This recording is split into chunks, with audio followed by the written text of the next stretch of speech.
We're coming live to you from the U.S. Capitol. I'm Jafar Hasnan. With just 12 days left until U.S. elections, the race between Kamala Harris and Donald Trump is heating up.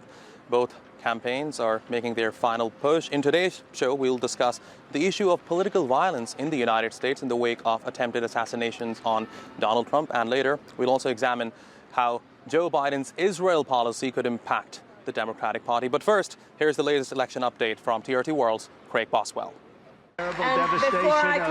For Kamala Harris and Donald Trump, rallies, concerts, and town halls are essential elements of the final days of the campaign. In Michigan, the rapper Eminem and former President Barack Obama headlined a rally for Vice President Kamala Harris Tuesday. In an interview with NBC News, Harris contrasted her policy proposals with her opponent. My plans are focused on working people, the middle class, and what we must do to strengthen hardworking people to be able to do what they dream and aspire to be able to do. His plans are about giving tax cuts, massive tax cuts, to billionaires and big corporations. Harris also recorded an interview with the Telemundo network outlining economic proposals aimed at Latino voters. Hello to North Carolina, because I've been at North Carolina a lot lately, you probably see. Trump spoke specifically to Latino issues too, but in North Carolina focused on his main campaign promises. So I'm here today with a message of hope for all Americans. With your vote this election, I will end inflation. I will stop the invasion of criminals into our country. Trump is due to hold a rally in Georgia later on Wednesday, where early voting is breaking records. Harris will hold a town hall in Pennsylvania and will introduce rock star Bruce Springsteen onto the stage in Georgia later this week. Craig Boswell, TRT World. All right, let's bring in TRT World's Frank Cusiardo, who joins me live from New York. Frank, I want to talk to you about political violence in the United States. I understand you went to Butler, Pennsylvania. That's where the attempted assassination on Donald Trump took place. But what do you think this attempted assassination, this political violence, tells us about the wider political spectrum of the country?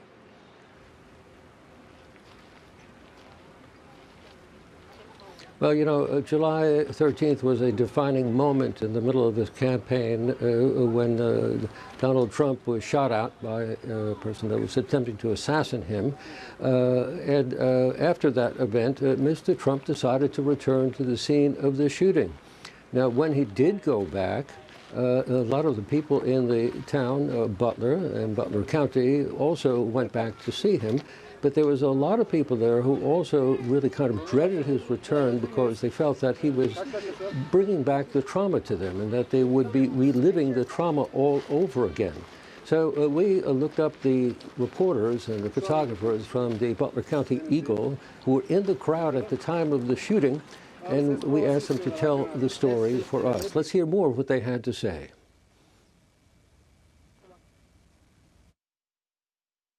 Take a look at what happened. It was the shot heard around the world. What the one reporter wrote still brings chills to me. The first few gunshots rang out like fireworks. A young man hunched over in the grass. Behind him, a woman started to pray. One of the world's biggest stories had just landed in the backyard of the Butler County Eagle, the newspaper serving a small hamlet of some 13,000 people. But following the shooting, their photographer became a target of Trump's followers. The photographer, she was struck by the fact that she started taking pictures, you know, after the initial shock was over, and the crowd actually turned towards her, and they were angry at the media that were in the penned-off area. So she was nervous about that and said at the time, you know, I want to do my job, I just never thought I'd be hated for it. When former President Donald Trump announced he was returning to the Butler County Farm Show, the site of the attempted assassination on his life, many of the residents here feared they would be reliving the trauma of the shooting, and that included the local newspaper journalist covering the story. I, again, found myself feeling similar emotions or as I had, you know, that night, or maybe I should say just fear. I felt fearful. Butler County was a little traumatized, a lot traumatized by the happenings on July 13th. When he decided to come back, there was a great tug in the community. What do we want? You know, are we ready for this? Is our law enforcement ready for this? 3 months later, Trump was back in Butler, Pennsylvania, the site of the attempted assassination. A cold-blooded assassin aimed to silence me and to silence the greatest movement, MAGA. I am worried that no matter who wins, that the strife will continue. That is my greatest fear. It's still the place where a former president was shot at. It's still the place where a Buffalo Township fire chief died. I don't think you can just erase that. I don't think it goes away that easily. And it's a legacy that will linger long after Election Day. Frank Uciardo, TRT World, Butler County, Pennsylvania.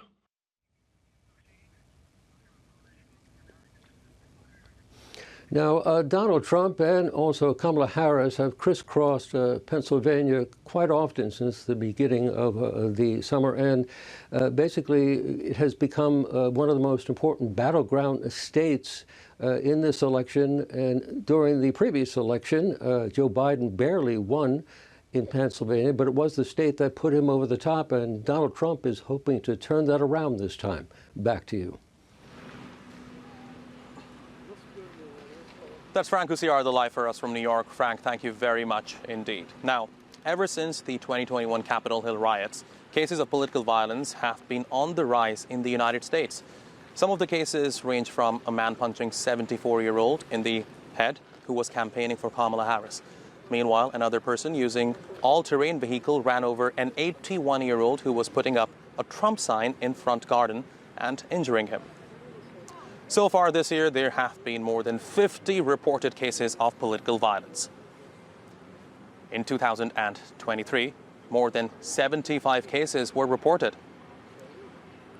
The year before, 4 more cases were recorded when compared to the previous year.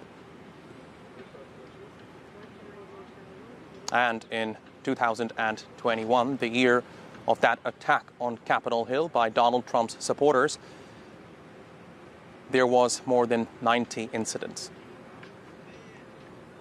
But there has been scores of other cases of contentious political issues that have been recorded. These range from election disputes to the Israel-Palestine conflict. And some of the incidents range from small fights to violent brawls, as well as property destruction.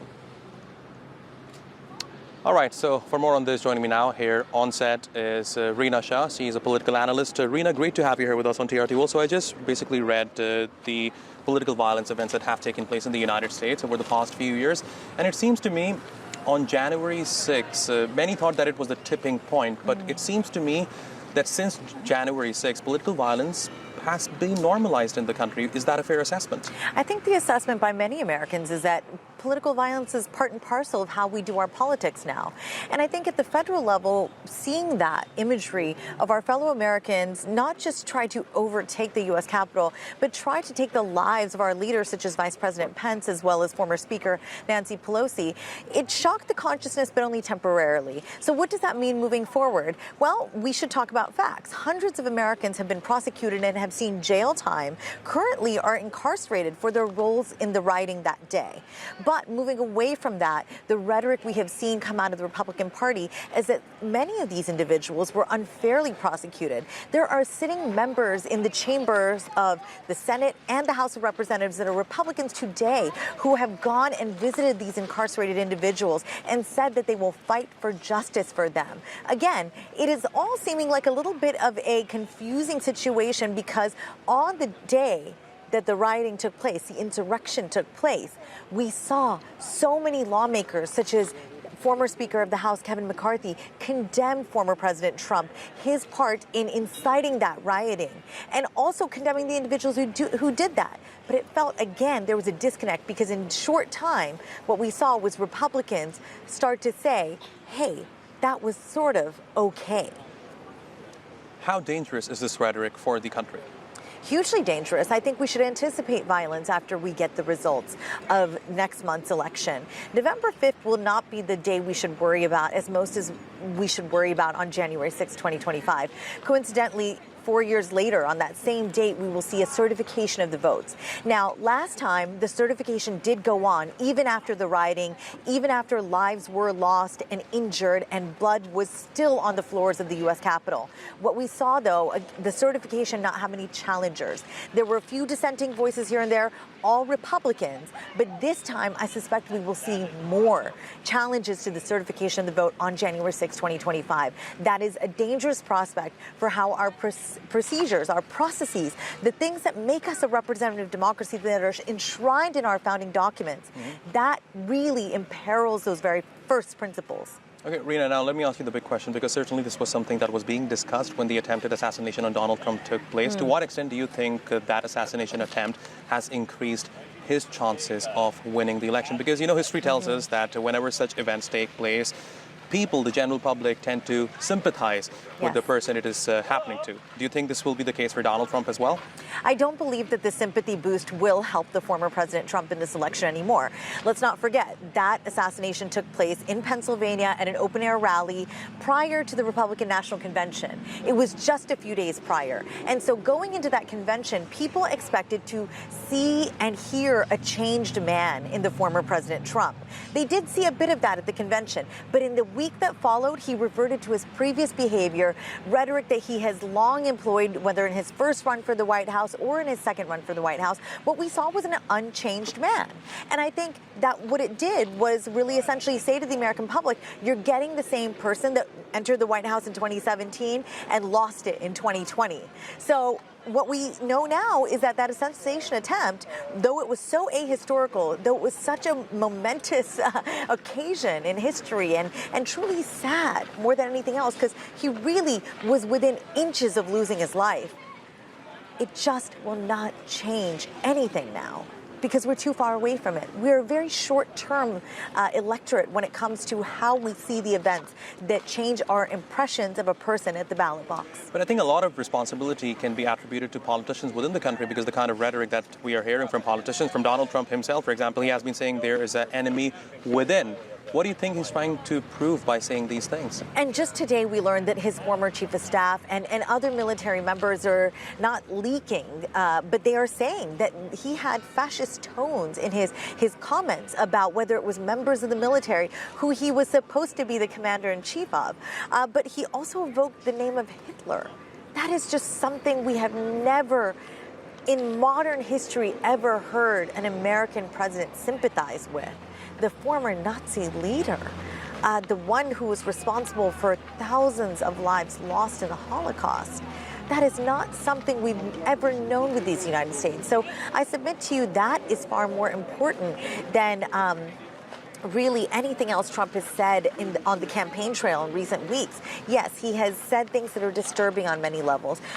In the past few months, we heard from him making a comment saying that he would be a dictator on day one. That is troubling. But every blip, every comment, it feels, again, is a blip, as I just said. And that is what is most dangerous, because are people really paying attention and letting these comments change what they really feel about the man? We have a binary choice this election. And what you're seeing a lot of Americans do is say, well, this is the lesser of two evils. Rina Shah, thanks very much for joining me outside the U.S. Capitol. Really appreciate your taking out the time. My pleasure. Thank you.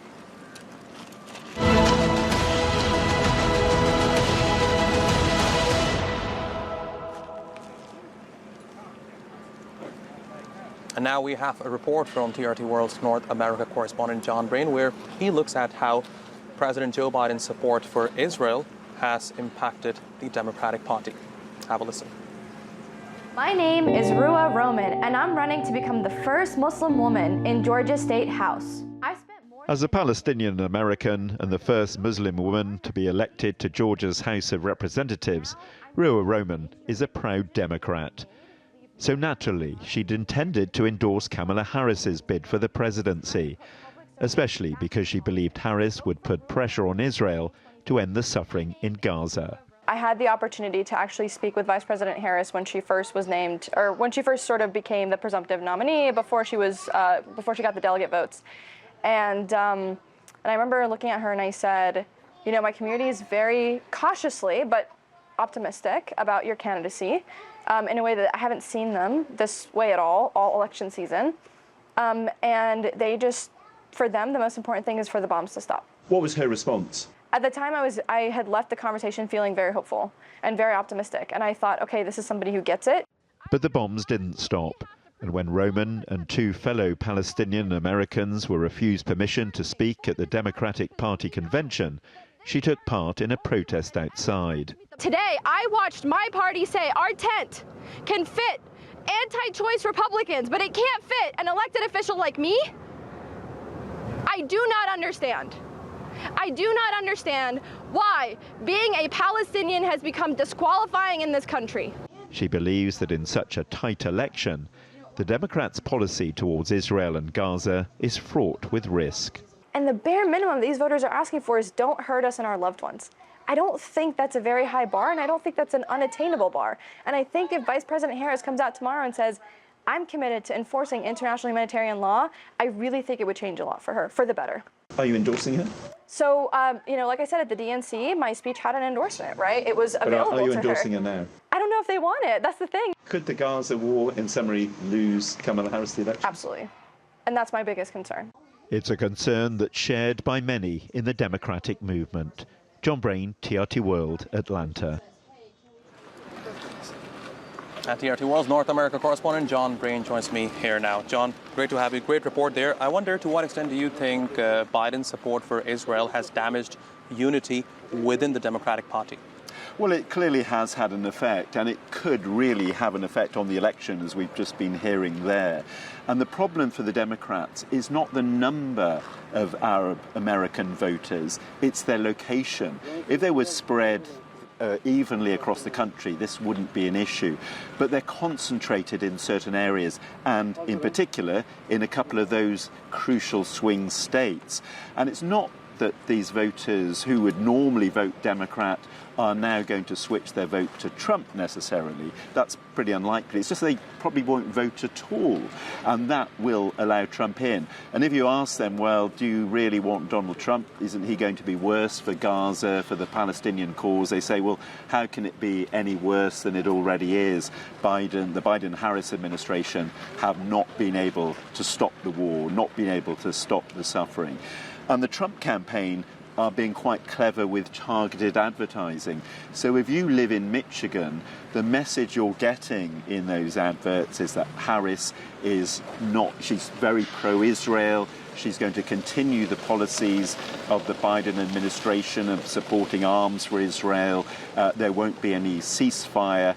But then if you live in another crucial swing state of Pennsylvania, where there's more of a Jewish population, the adverts are saying the opposite thing, that Israel cannot rely on Kamala Harris for continuing support, that she will let them down, that she's pro-Palestinian. So a very difficult situation altogether now for the Democrats. So yes, there are divisions over this issue. Indeed it is. John Brain, thank you very much. Fascinating insights. Now, there has been a new poll which suggests that Donald Trump is narrowly leading Kamala Harris among Arab American votes. Let's take a look at the details.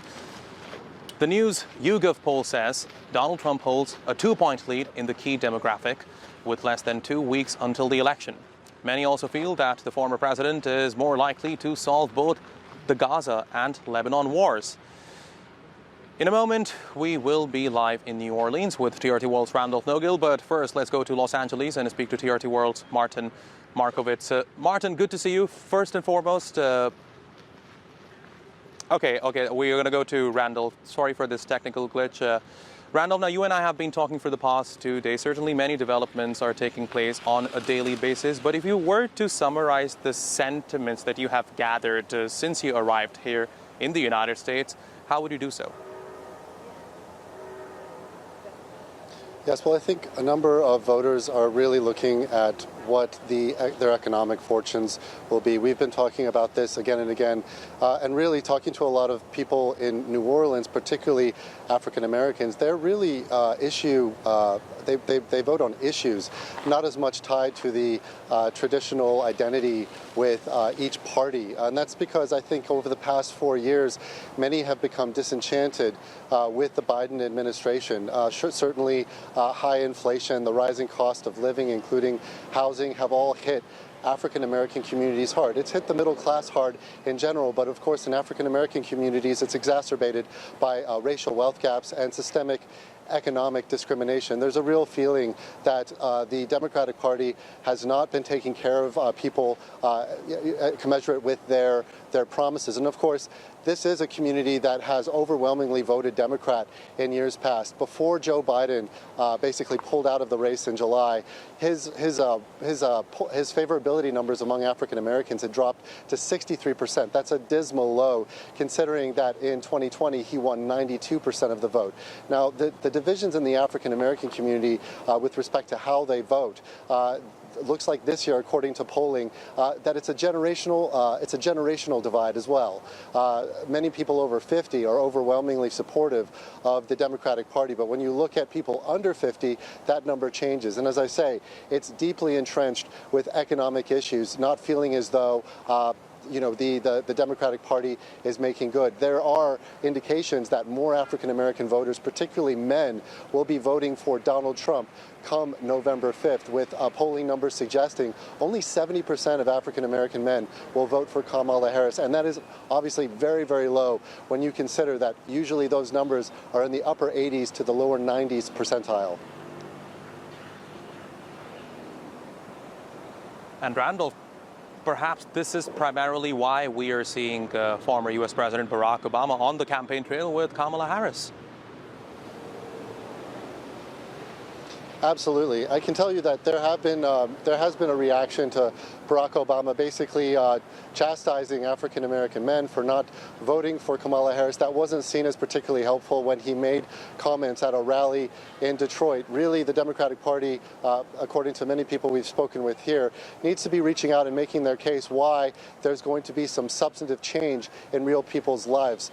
Certainly in New Orleans, a place that is overwhelmingly African American, there is the sense that their fortunes have not changed. The racial wealth gap in this city in particular, in New Orleans, is one of the largest of any U.S. city in the country, with white families 6 times wealthier than black families. And of course, we know that the way that the local tax revenue funds public infrastructure, they have some of the poorest public infrastructure in the country. So certainly African American voters are a linchpin in the Democrats' chances to win any election. And with this race, with Kamala Harris trailing, it's still a close race, but the newest polling showing that she's trailing by just a few percentage points.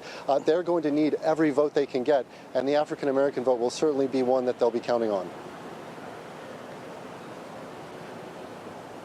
That's Randolph Nogill live for us from Louisiana. Randolph, thank you very much indeed. And now let's bring in TRT World's Martin Markovitz. He joins me live from Los Angeles. Martin, good to see you. Now, California is a blue state, and you covered the 2020 election, the 2016 election as well. But do you sense there's something different this time around, even when you speak to people living in California?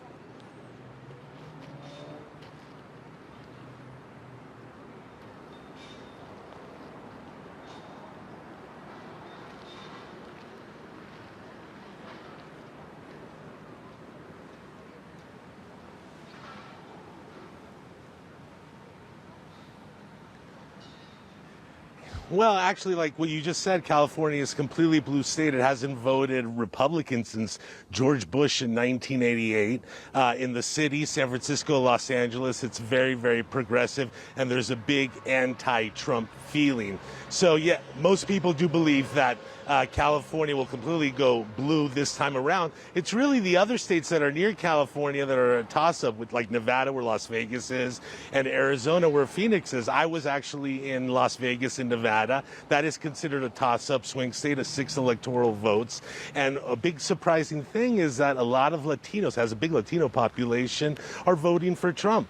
And even though Trump has called for the mass deportation of Latino immigrants, 12 million people, and he has also called Mexicans rapists and murderers, but a lot of Mexican Americans who I've talked to have said that that doesn't bother them. That's Trump being Trump, and that they like that he's that they perceive him as a strong leader, a businessman, and they're also for securing the borders. They even told me, yes, my relatives came here legally. People should not come here illegally. So Nevada right now is too close to call. But if it does go to Trump, it'll be the first time a Republican has won Nevada since for about 28 years. So that would be a huge victory for Trump, and it could help him get to the White House. Back to you. What are the polls telling us in Nevada?